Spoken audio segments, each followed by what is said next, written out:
जब लग गुरु मिले न सांचा, तब लग गुरु करो 10 पांचा। क्या गुरु बदल सकते हैं? क्या गुरु बदलने से पाप लगता है? अध्यात्म के इस मैदान में आखिर सही गुरु कौन है? गीता जी में वर्णित तत्वदर्शी संत कौन है?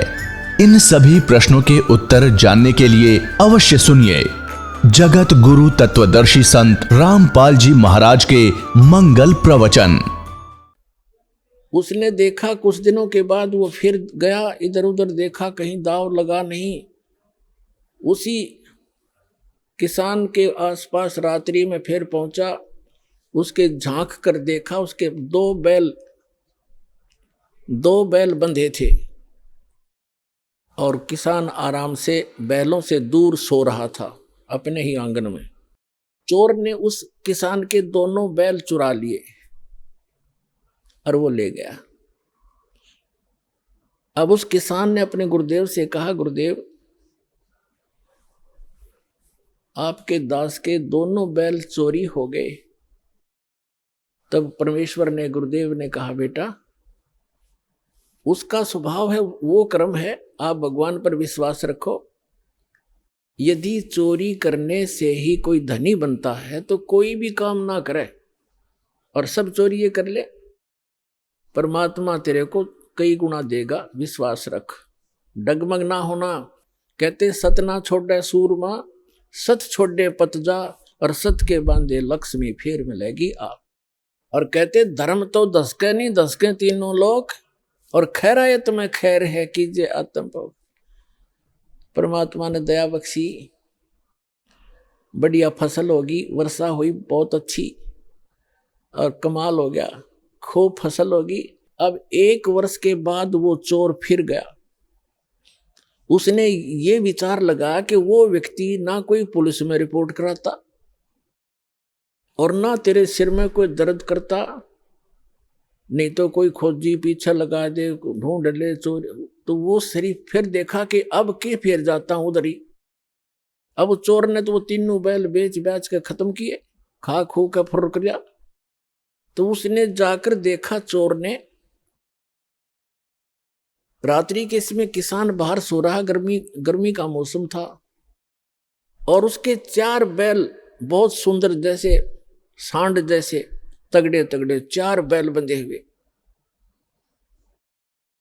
अब उस चोर के कलेजे में एक ऐसी धक हुई और कलेजा पकड़ कर बैठ गया। उसने विचार लगाया कि मेरा तो नाश हो लिया, 3 बैल ले गया था, तीनों खत्म हुए, और घर में भी हानि, बच्चा बीमार है, पत्नी को रोग लगा हुआ है, और आज इसके 4 बैल। उसने उस किसान को उठाया, सूते हुए को। उसने, किसान ने कहा, भाई कौन है तू? मुझे सोने दे भाई, सारा दिन खेतों में काम किया है, मैं थका पड़ा हूं। और वो कहने लगा, मैं चोर हूं भाई। किसान कहने लगा, भाई कोई बात नहीं, आप अपना काम करो, मुझे डिस्टर्ब ना करे, सोने दे, वक्त से उठना है, आप अपना काम करो, जो जिस काम आए हो। तो चोर कहता है कि भाई मेरे से वो काम अब होता ही नहीं, मैं कर नहीं सकता उस काम ने, एक बार उठ ले तू, एक बार खड़ा हो ले। उसने कहा, क्या बात है?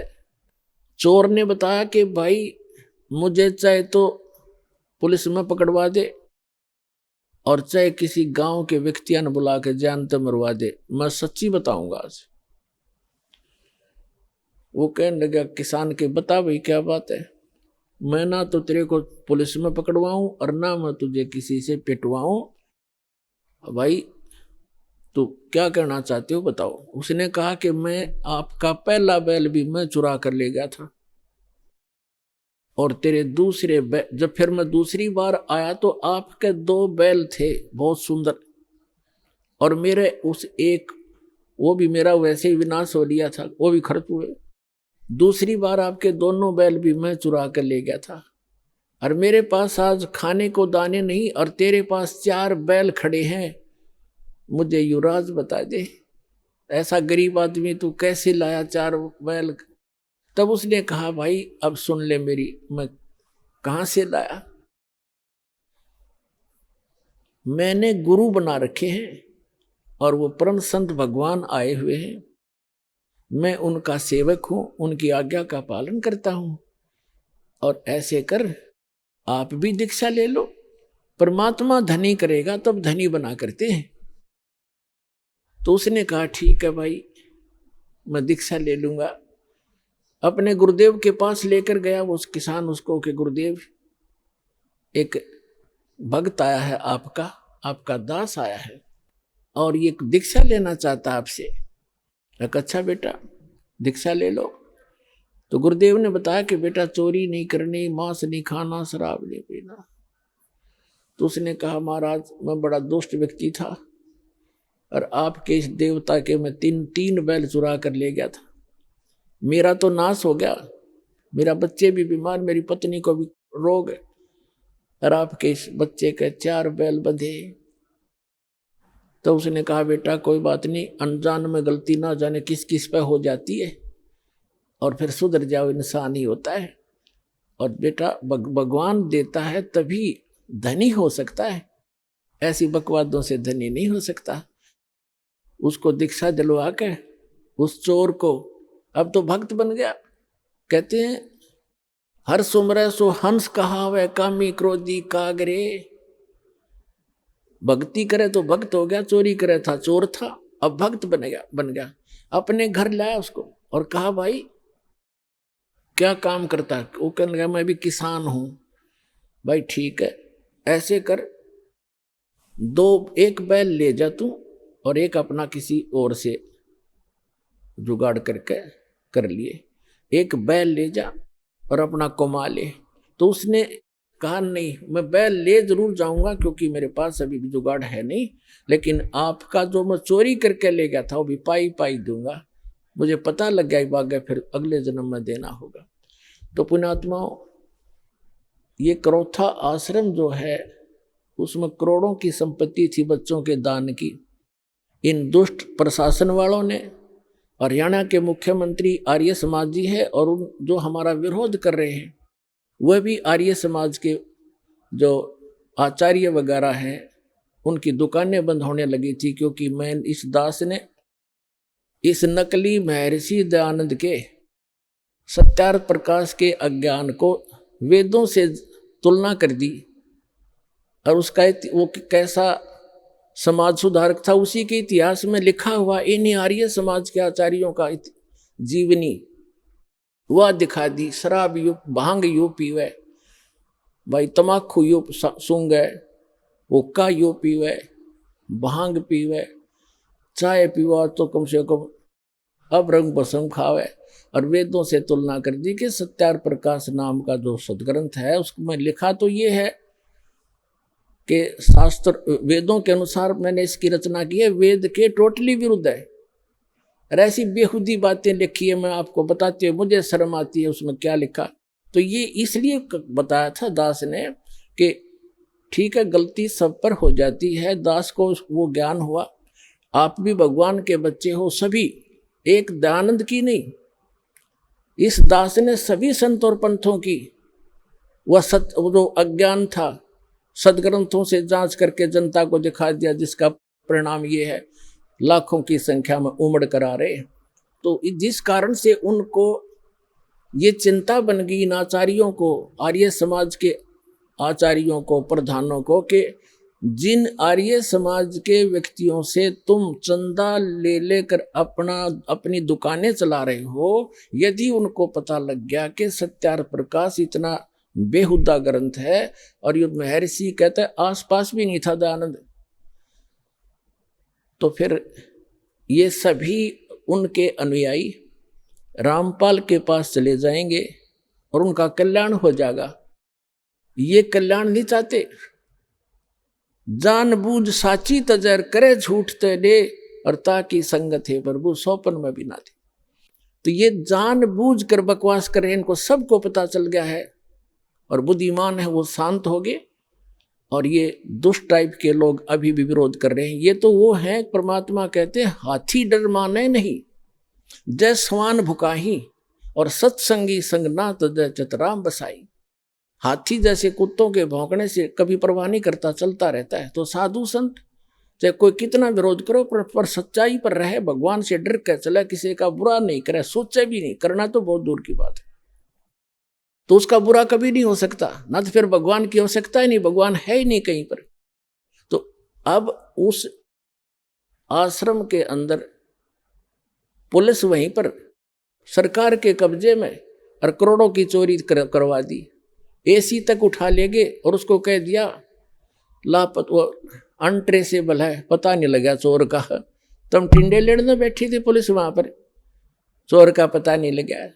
अरे ये पता लगेगा चोर का। भगवान कहते तुमने उस दरगाह का महल नहीं देखा, धर्मराज के तिल तिल का लेखा।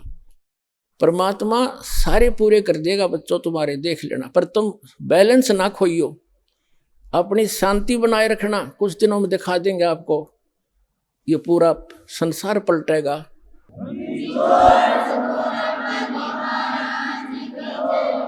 और परमात्मा ने उससे 4 गुना तो यहां दे दिया आश्रम, और मध्य प्रदेश के अंदर इससे भी दुगना आश्रम 22 एकड़ का एमपी के अंदर दे दिया, और उससे भी ज्यादा भर दिया।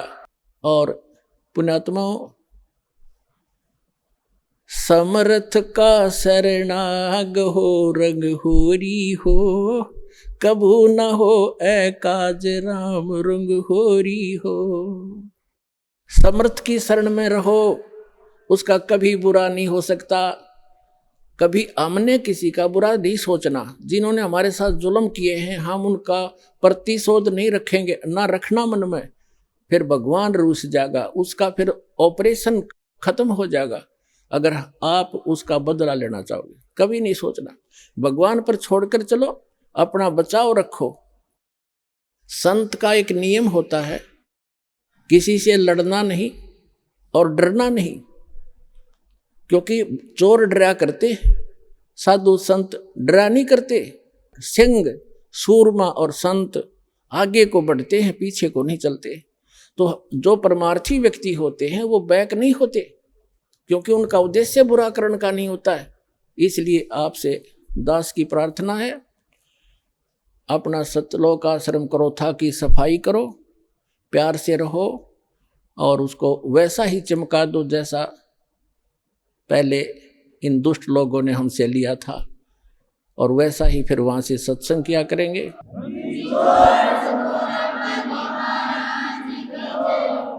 और सभी भक्तों से मैं पुनः प्रार्थना करता हूं कि शांति से रहा करते हैं। संत कभी बैलेंस नहीं खोते, अपना संतुलन नहीं खोया करते। प्यार से रहो, भक्ति करो, और जो जैसा करेगा उसको अपने आप प्रतिफल मिल जाएगा। परमात्मा कहते हैं, मन तू पावेगा अपना किया रे, भोगेगा अपना किया रे। मन तू पावेगा अपना किया रे, भोगेगा अपना किया रे। भाई मीराबाई को मारन लगे जहर का प्याला प्यारे, मीराबाई को मारन लगे जहर का प्याला प्यारे। पीवत ही अमृत हो गया सर्द ही, और मन तू पावेगा अपना किया रे, भोगेगा अपना किया रे। प्रहलाद भगत की पैज निवारी, धर नरसिंह अवतारे।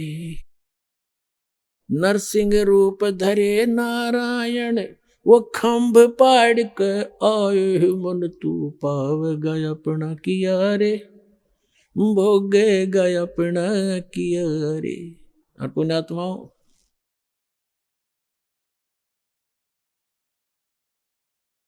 इस दास को 21 महीने जेल में रखा गया, झूठा केस बना के। कोई बात नहीं, परमार्थ के लिए कितने ही दिन तक जेल क्या चाहे कुछ भी संघर्ष करना पड़े, एक बार ये मिशन दास का आप बच्चों का सफल हो गया, पूरा विश्व सुखी होगा, पूरा विश्व सुखी हो जाएगा, सारी बुराई छूट जाएंगी। बीड़ी, शराब, मांस, तमाकू परमात्मा के बच्चे तुरंत त्याग देते हैं, ये वैसे नहीं छूटते। कबीर भगवान की शक्ति से अंदर नफरत पैदा हो जाएगी, चोरी के, जारी की, मिलावट की, रिश्वतखोरी की, ये सब बुराई छूटेंगी। और परमात्मा का आदेश है कि पूरे विश्व में एक बार सतयुग जैसा माहौल होगा, जब हमने ये पता लग जाएगा कि जिस उद्देश्य के लिए मनुष्य जीवन प्राप्त है और वो सफल कैसे होगा, वो आपके पास सभी प्रमाणित ग्रंथों से वो साधना आपके पास उपलब्ध हुई। परमात्मा का कथन उनके द्वारा बोला गया वो वचन परमेश्वर की अमर वाणी में विद्यमान है कि जब 5500 वर्ष कलयुग बीत जाएगा, तब एक संत, एक महापुरुष पूरे विश्व का कल्याण करने के लिए कबीर भगवान कह रहे थे मेरे द्वारा भेजा जाएगा। अब वो कह रहे थे कि मैं स्वयं ही आऊंगा उसमें। गरीबदास वाले पंथ में आगे चल के आपको बहुत बार दिखाया है। आज हम प्रोग्राम कुछ अन्य दिखाने जा रहे हैं जो पहले टेलीकास्ट हो चुका है, इसलिए थोड़ा सा शॉर्ट में बताऊंगा। तो परमात्मा ना आए तो दास को भेज दिया, तो उसमें परमात्मा ने कहा है कि जब 5500 वर्ष कलयुग बीत जाएगा, एक महापुरुष आएगा और पूरे विश्व को सतनाम, सतज्ञान और कंप्लीट स्पिरिचुअल नॉलेज बताकर और पूर्ण भक्ति विधि देकर सबका कल्याण करेगा और सभी जनता शांति से रहा करेगी, भगवान से डरा करेंगे। और जब भक्ति सत करोगे, परमात्मा के घर में कोई कमी नहीं, आपके घर भर देगा। ये सत्कर मान लियो, आपके घर भर देगा दंतें, और थोड़े काम में घड़ी बरकत होया करेगी। आपको इतनी बरकत दे देगा जैसे आप भक्तों के इंटरव्यू के अंदर अब आप बीती सुनते हो। एक भक्त ने बताया था, दास ने भी सुना, कि पहले एक महीने में 5-5 हजार रुपये की दवाई आ जाती थी, और जब से नाम लिया है 100 रुपये की दवाई तक थोड़ी बहुत आवश्यक आ जाओ ना, औषधि नहीं लाए, और 4500 रुपये का सामान महीने में खर्च होया करता था, और 4500 रुपये का सारा सामान घर का ला कर रखा था, और 4 महीने तक वो खत्म नहीं हुआ। जिससे मैं सामान लाता था, वो भक्त बता रहा था, उस दुकानदार ने कहा कि क्या कहीं और से सामान लेना शुरू कर दिया आपने? तब उसने बताया कि अभी पता नहीं, जिस दिन से हम सतलोक आश्रम बरवाला के अंदर दीक्षा प्राप्त करके आए हैं, हमारा तो कुछ खर्चा ना होता, न्यो का न्यो दरिया है, और 4-5 महीने हो गए। तो पुण्यात्मा, एक तो बीड़ी, तम्बाकू, शराब ये छूट गई, और भगवान की कृपा होगी, बुराई जो बीमारी रोग था वो खत्म हो गया, वो सारी बचत होगी। और फिर परमात्मा का आशीर्वाद आप देखते हो, दास के साथ तो बहुत बार बना था।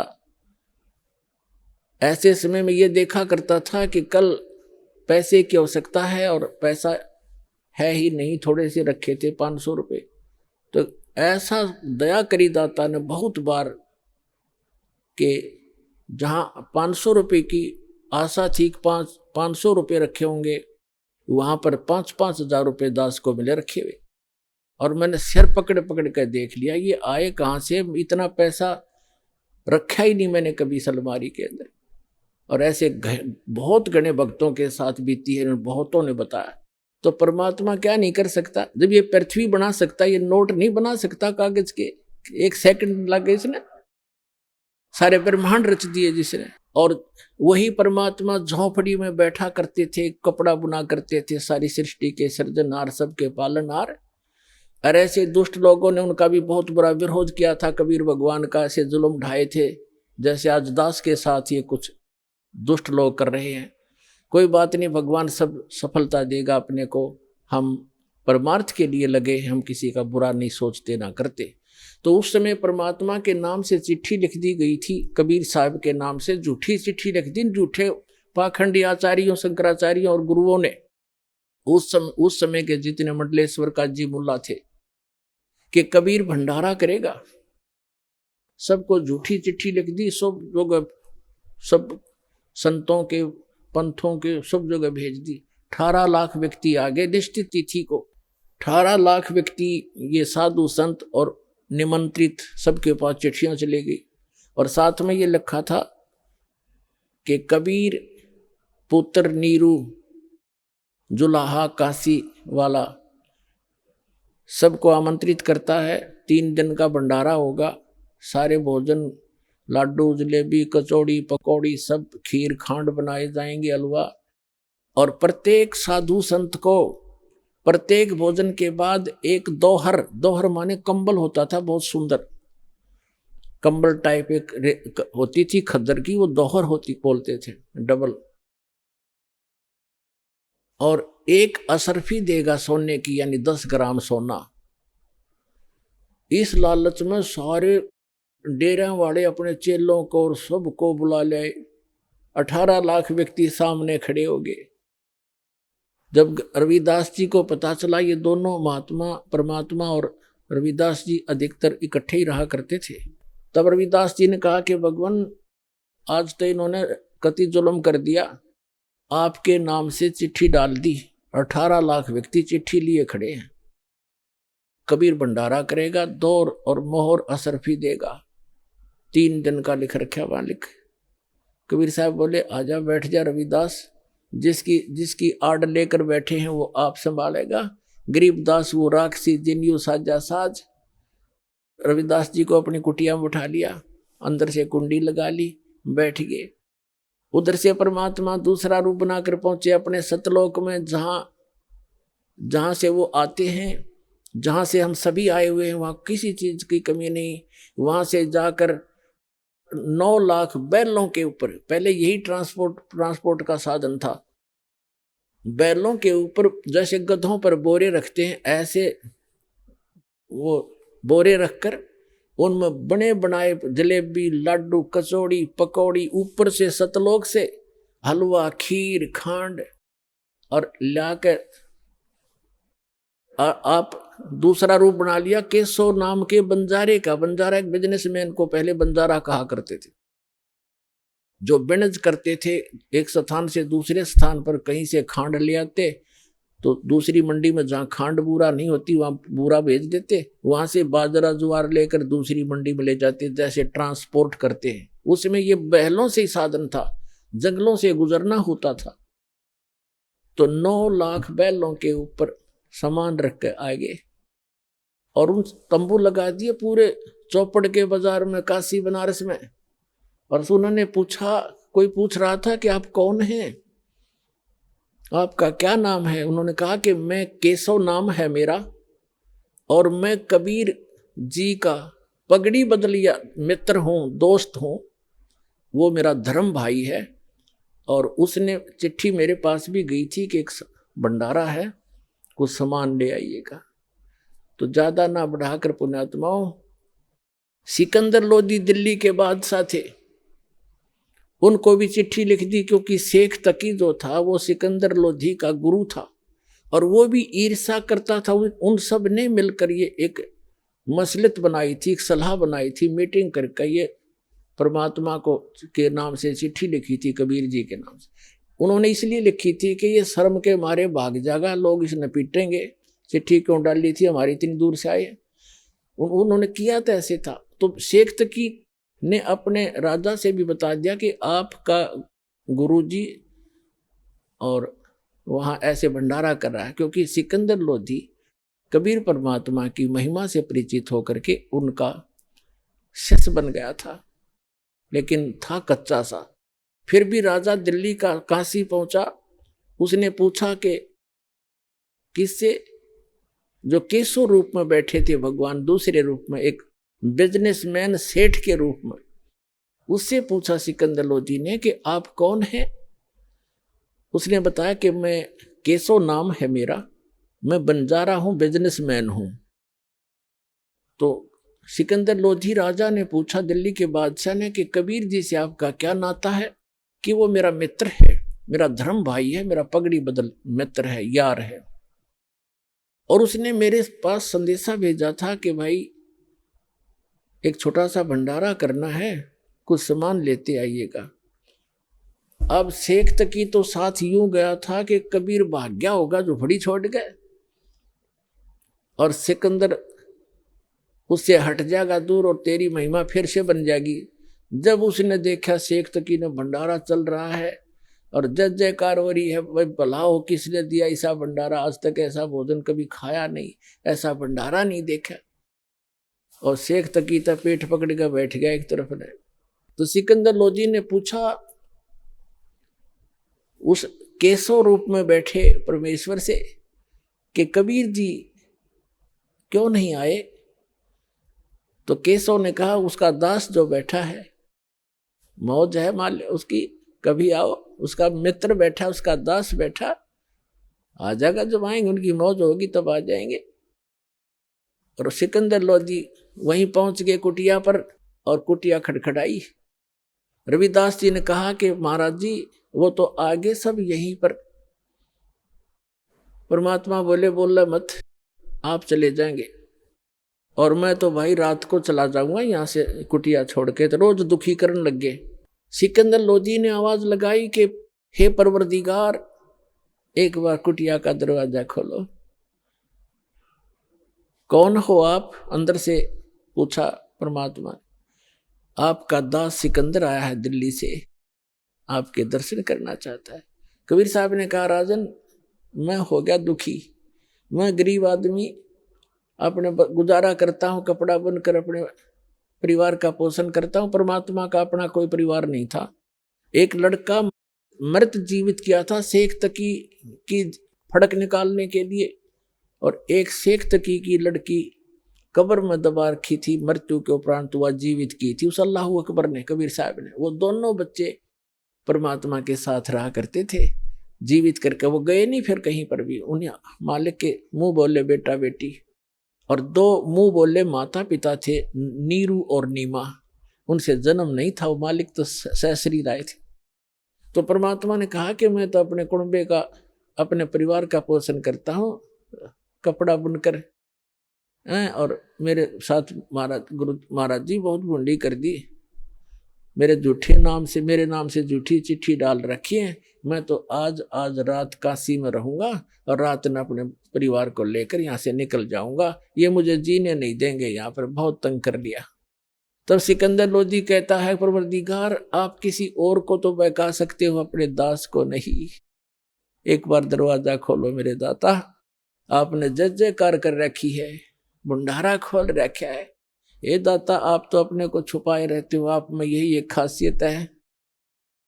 सिकंदर लोधी ने कहा एक बार दर्शन दे दो मुझको, बहुत दूर से आया हूं। तब वो दरवाजा खुलवा दिया, समेत मुकुट के सिकंदर लोधी चरणों में गिर गया। बोलो सतगुरुदेव। और प्रार्थना की कि हे परवरदिगार, सभी आपकी दर्शन की इंतजार कर रहे हैं, आपकी जय जयकार हो रही है, आपका मित्र वहां पर भंडारा कर रहा है, आप चलिएगा। परमात्मा बाहर निकले, झोंपड़ी से जब बाहर निकले, आकाश से फूलों की वर्षा हुई कबीर भगवान के ऊपर, फूलों की वर्षा आकाश से, सतलोक से।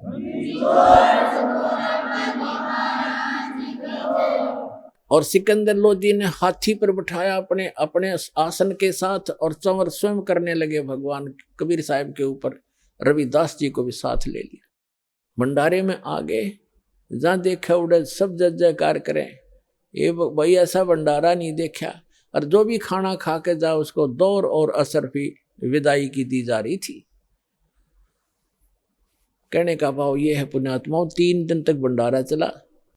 तीनों दिन परमात्मा ने एक टेंट के अंदर टेंट लगा दिया, खूब खोल दिया टेंट को, ऊपर सीलिंग रख ली, और एक आसन के ऊपर बैठ के सामने केशव रूप, दूसरे में अपना कबीर रूप, डबल रोल कर रहे परमात्मा।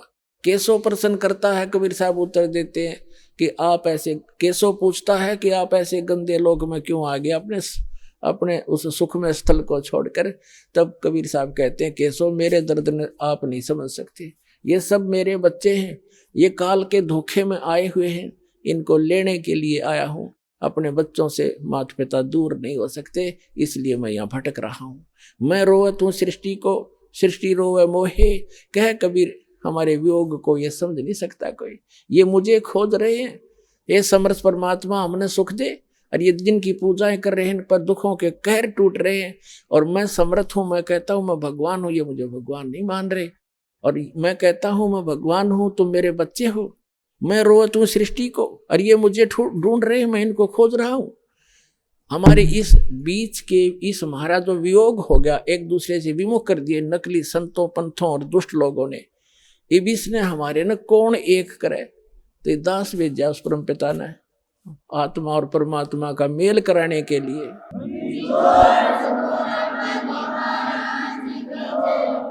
तो जब चलने लगे 9 लाख बैलों पर टेंट का सामान लाद लिया। केशव ने कहा कि भाई चलो साथ में, वहां से सतलोक के भक्त आए हुए थे यहाँ पर सेवा करने के लिए। इस कंगाल लोक में कितना इतना धन, 18 लाख व्यक्ति राष्ट्रपति नहीं जमा सकता। 18 लाख आदमियों ने सुबह उठते ही, चाहे कितना कि मैं बना रहा हो, प्रधानमंत्री नहीं खिला सकता इतना मोहन भोजन। और कितना बड़ा सेठ, 18 लाख। एक बारात में 200 आदमी आ जा, 10 दिन पहले चिंता हो जाती है, हलवाई लाओ फलाना लाओ, और मर पूरा फिर भी ना पाटे, फिर भी पूरा काम ना चले। तो पुण्यात्माओं, भगवान की लीला को दबा रखा था और उस समर्थ के उस लाल को कूड़े में डाल रखा था। इस दास ने आकर परखा और ये बाप के सामने खोल के दिखाई दी, वह लालों की बोरी, अब लूट लो इस राम नाम की लूट को।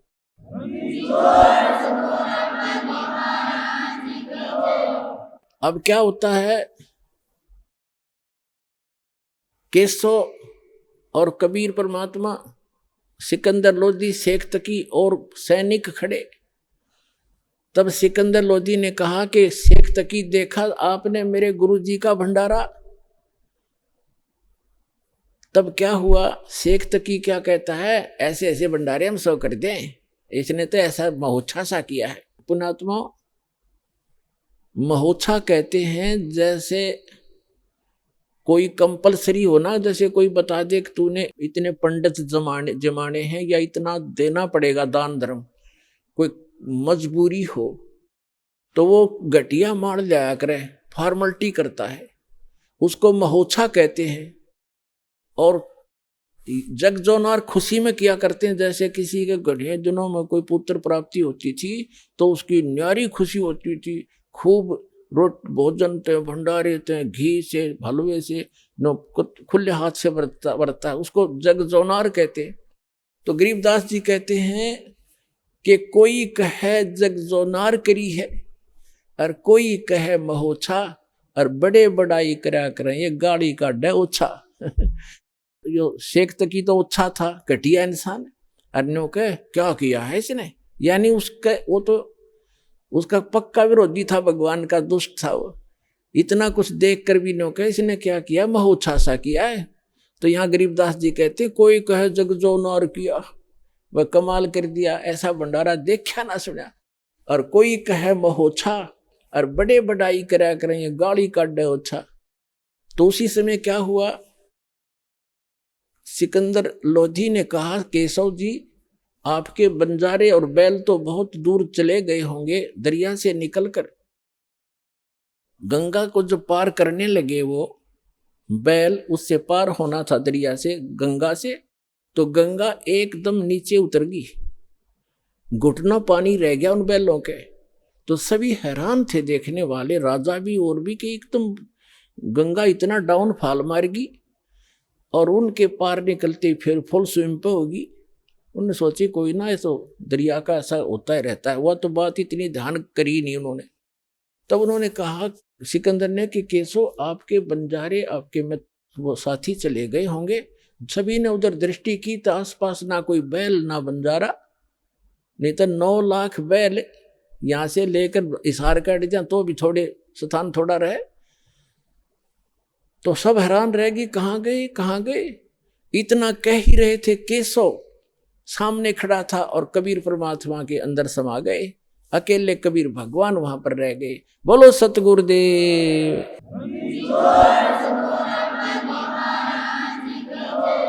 दोहू ठौर है एक तू भया एक से दो, और गरीबदास हम कारणे तुम आए हो मग्न। तो कहने का भाव दास का ये था परमात्मा पुण्यात्माओं कि जो परमात्मा ये कहना हमें ये शिक्षा देने के लिए कि तुम ऐसा विश्वास करियो मेरे पे, और फिर देखना आपके ऊपर कोई आपत्ति आओगी कैसे खड़ा मिलूंगा।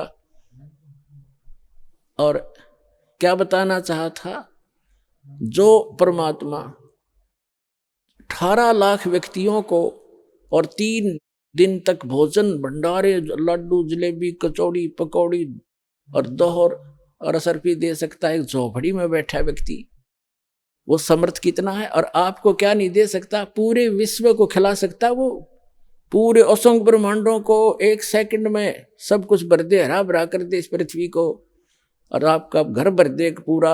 अगर विश्वास करोगे तो ये सत्कर मान लेना, उस समर्थ का सहारा आपको है। तो समर्थ का शरणाग हो रंग होरी हो, भाई कदे न हो ए काज राम रंग होरी हो। समर्थ का शरणा मिल गया आपको, आपका कभी कोई हानि नहीं होगी यदि मर्यादा में रहोगे।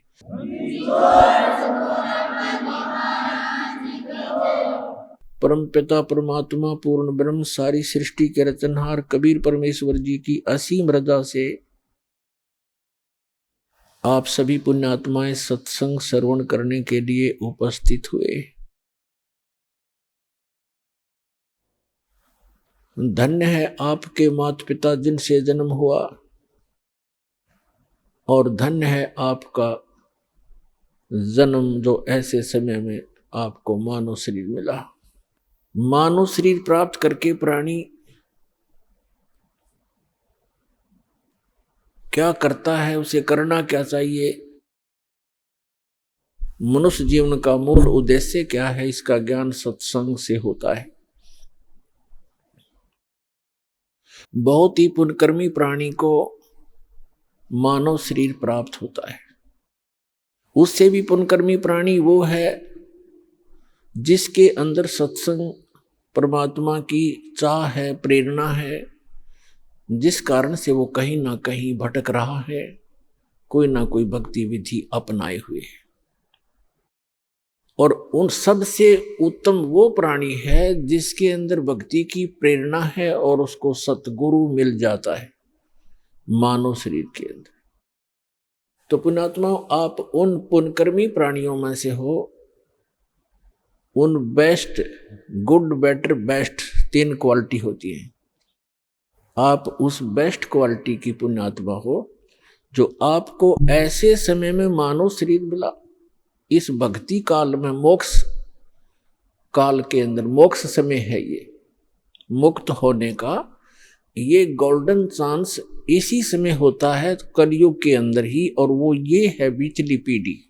और अब जिसको ये मानव शरीर प्राप्त है, आप बहुत ही पुण्यकर्मी प्राणी हो, आप युगों युगों से परमात्मा के चरणों में रहे हो, लेकिन आप गलती कर गए, यहां से निकल नहीं पाए।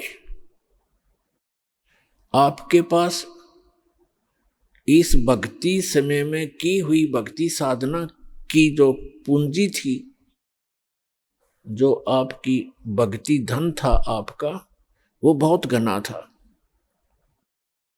जिस कारण से आप न जाने कितने युगों तक फिर सिलप गए। जो पुण्यात्माएं इस मोक्ष काल में पार नहीं हो पाएंगी, उनके पास भक्ति धन तो बहुत हो जाएगा, क्योंकि ये सत साधना ऐसी है, इसकी भक्ति से, इसकी साधना से भक्ति धन बहुत हो जाता है। और यदि पार नहीं हुआ और फिर वही रह गया, तो फिर उसको लुटेरे लूट लेते हैं। ये काल एक लुटेरा है जिसके लोक में आप रह रहे हो।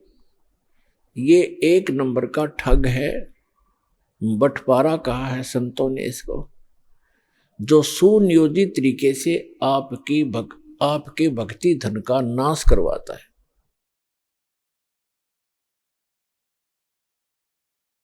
तो उससे बचने के लिए आप जी ने अब बड़ी सावधानी बरतनी है और सतलोक चलना है, अपना पीछा छुटवाना है।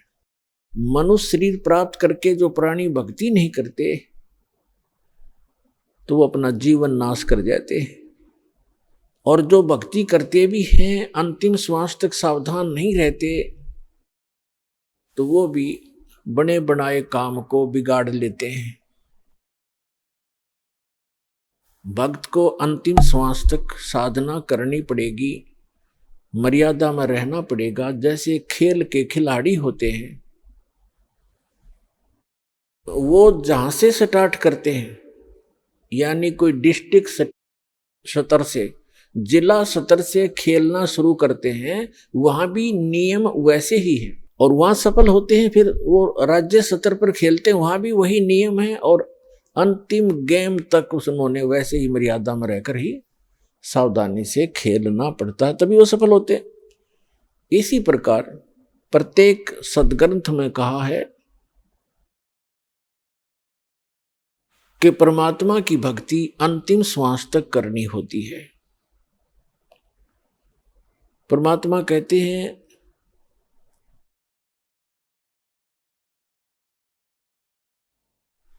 राम नाम रटते रहो जब तक घट में प्राण, कभू तो दीन दयाल के बनक पड़ेगी कान।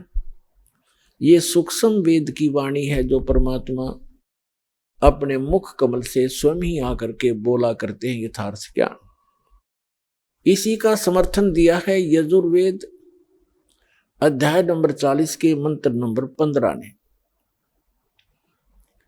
उसमें कहा कि वायु अनिलम अथ इदम भस्मांतम शरीरम, ओम कर्त्यो समर किलबे समर और कर्त्युम समर। अंतिम श्वास तक इस जीवन का, इस शरीर के नष्ट होने तक इस ओम नाम का जाप काम करते करते करो, सिमरण करो, विशेष कसक के साथ यानी श्रद्धा के साथ, एक विशेष आस्था के साथ इसका सिमरण करो और मनुष्य जीवन का मुख्य कार्य समझकर इसका सिमरण करो। तब आप शरीर छोड़कर जाओगे तब तक इसका सिमरण करते रहोगे। इस ओम नाम से जितना भी अमरत्व आपको प्राप्त होगा वो इस मंत्र से हो जाएगा। फिर ये तो है ब्रह्म तक की साधना। अब चाहे आप ब्रह्म की साधना करो और चाहे आप किसी परब्रह्म की साधना करो या परम अक्षर ब्रह्म की साधना करो, उनके लिए एक जैसे ही नियम होते हैं। श्रीमद् भगवत गीता में लिखा है 8वें अध्याय के 13वें श्लोक में गीता ज्ञानदाता कहता है कि मेरा सुमरण जो है, मेरी भक्ति, ओम इति एकाक्षरम ब्रह्म व्यवहारण माम अनुसमरण यह परियाति तजन देहम सयाति परमाम गतिम। मुझ ब्रह्म का केवल एक अक्षर ओम मंत्र है और कोई नहीं, नथिंग एल्स। इति बस यही फाइनल है। और जो इस ये परियाति तजनदेहम शरीर छोड़ते तक इसका सिमरण करता हुआ, उच्चारण करके सिमरण करता हुआ जो शरीर छोड़कर जाता है, सयाति परमाम गतिम, वह ओम से मिलने वाली परम गति प्राप्त करता है। ओम किसका मंत्र है? ब्रह्म का।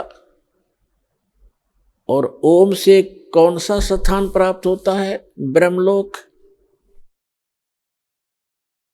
देवी भागवत के अंदर 7वें स्कंद में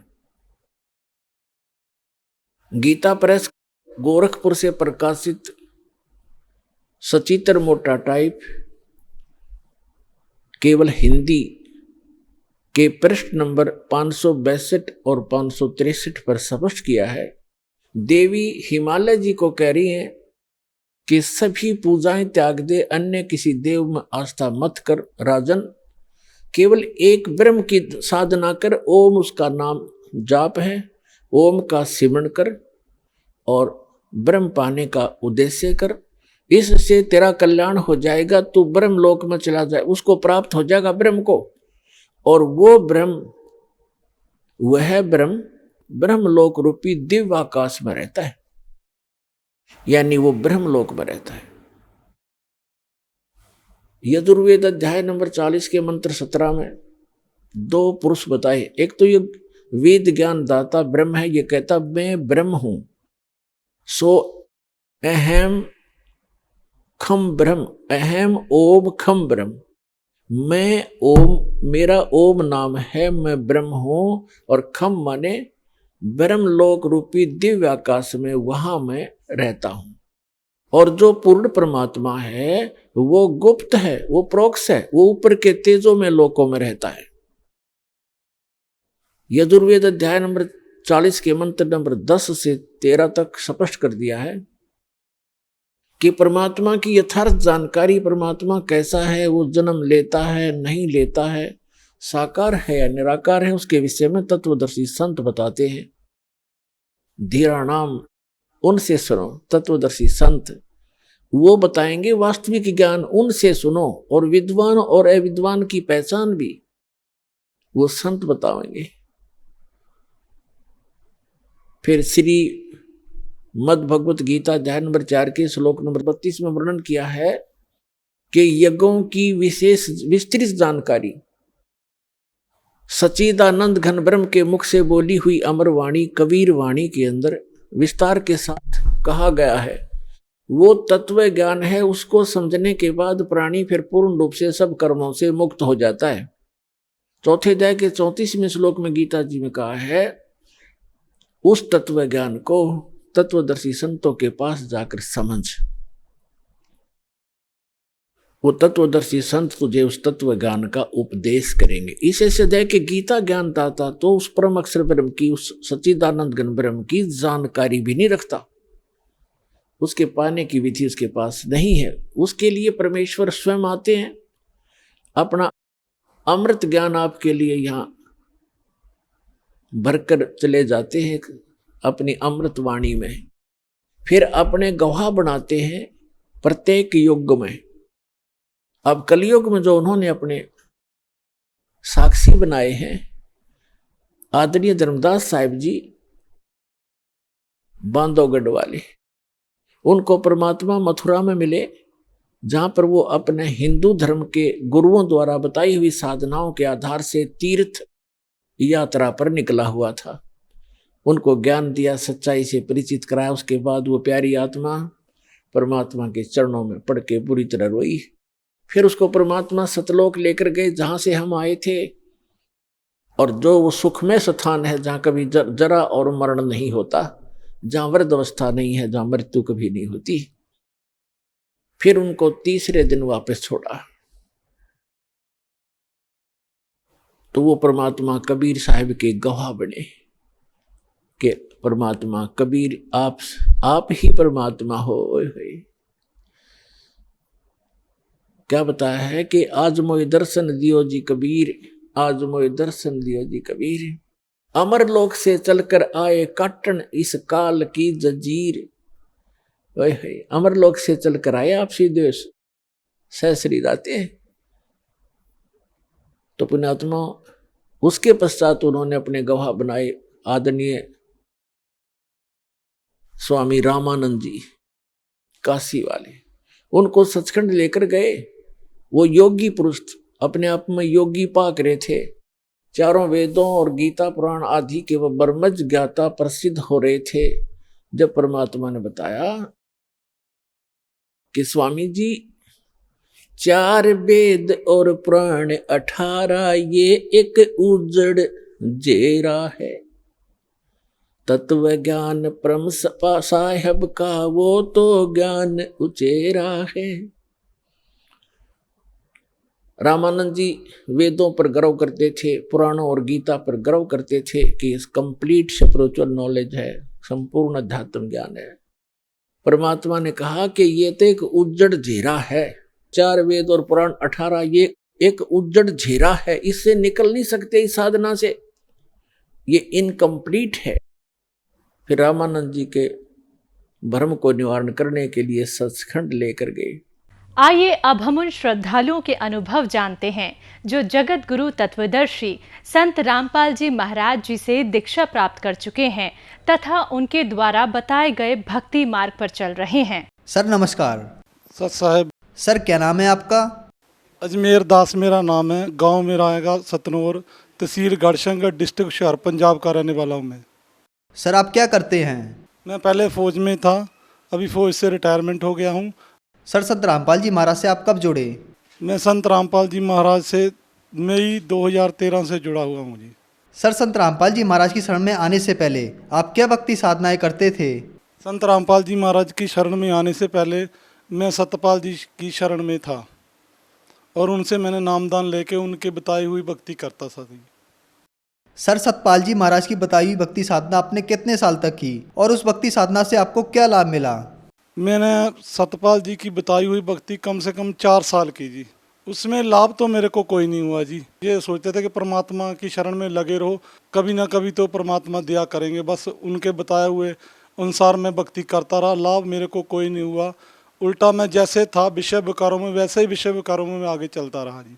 सर आप संत रामपाल जी महाराज की शरण में कैसे आए? संत रामपाल जी महाराज जी का सत्संग आता था पहले जी जागरण में 2010 में भी, फिर साधना पर। हम लोग सोचते थे कैसा संत है संत रामपाल जी महाराज। जब देखो किताबों में कभी गीता खोल देता है, कभी बाइबल खोल कर बताता है, कभी अपना गुरु ग्रंथ साहब खोल कर बताता है। ये देखो बताते थे रामपाल जी महाराज, देखो ये धर्म ग्रंथों में क्या लिखा हुआ है, तुम लोग कैसे भक्ति करते थे। तो सब ऐसे ही बोलते थे, ये तो ऐसे बोलता है, धर्म ग्रंथों में तो कुछ और लिखा होता और हमारे को कुछ और भक्ति बता रहे हैं। लेकिन फिर एक दिन ख्याल आया कि जब भी संत आए इस धरातल इस जमीन पर, तब उनको सबको दुत्कारा गया।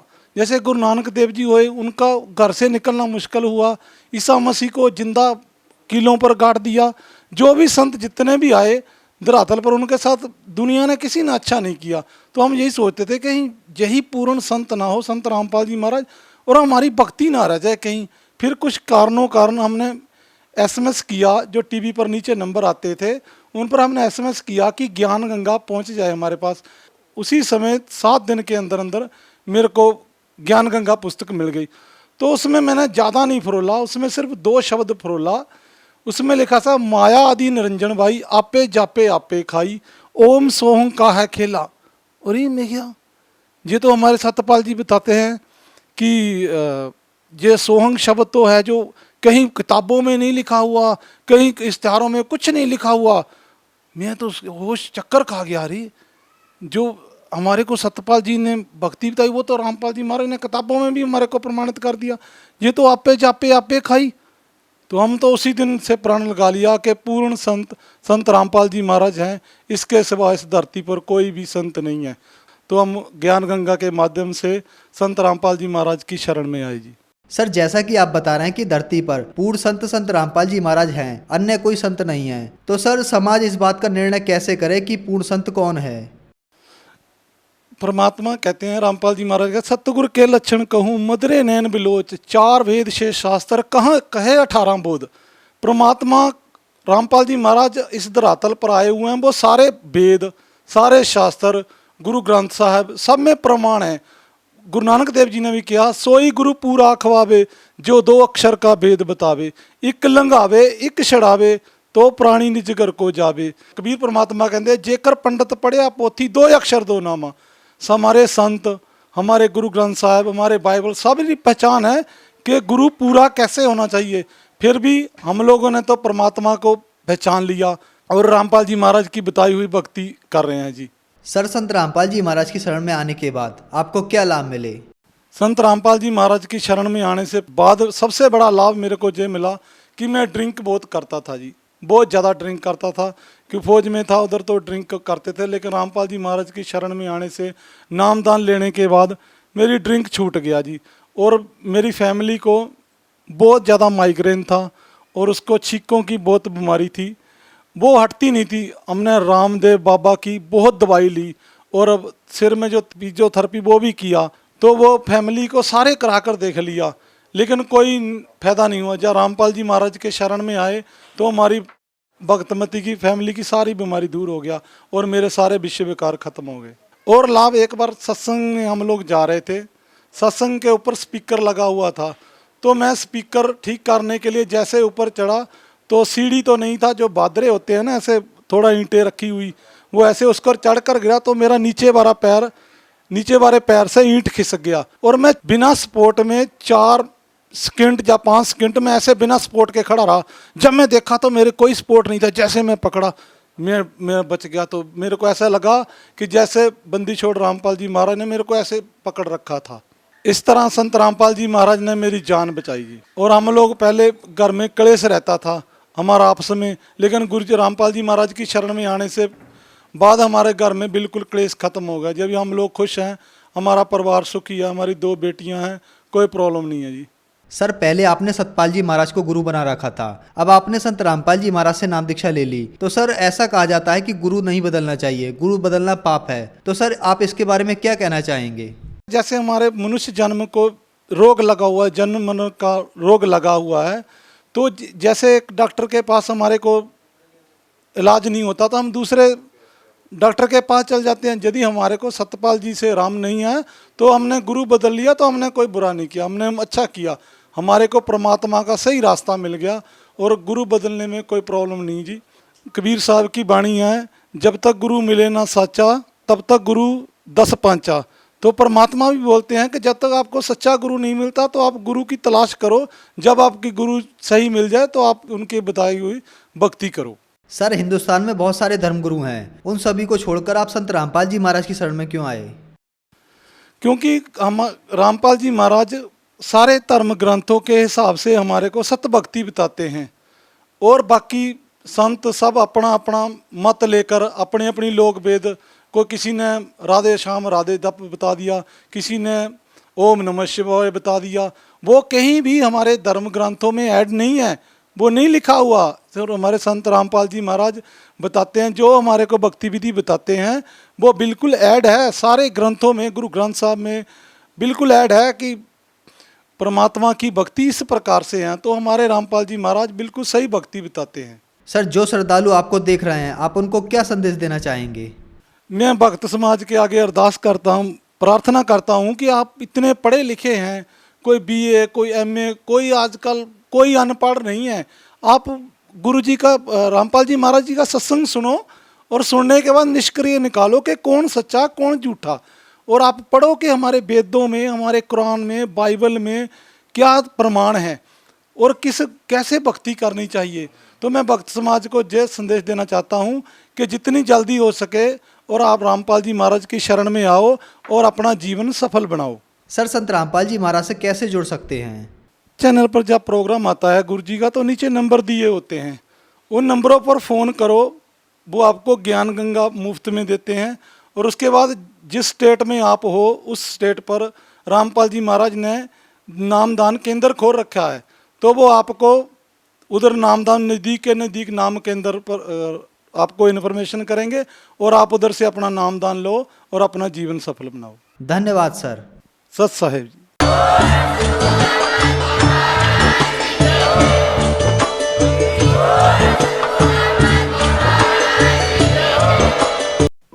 आप सुन रहे थे जगत गुरु तत्वदर्शी संत रामपाल जी महाराज के मंगल प्रवचन। अधिक जानकारी के लिए संपर्क करें।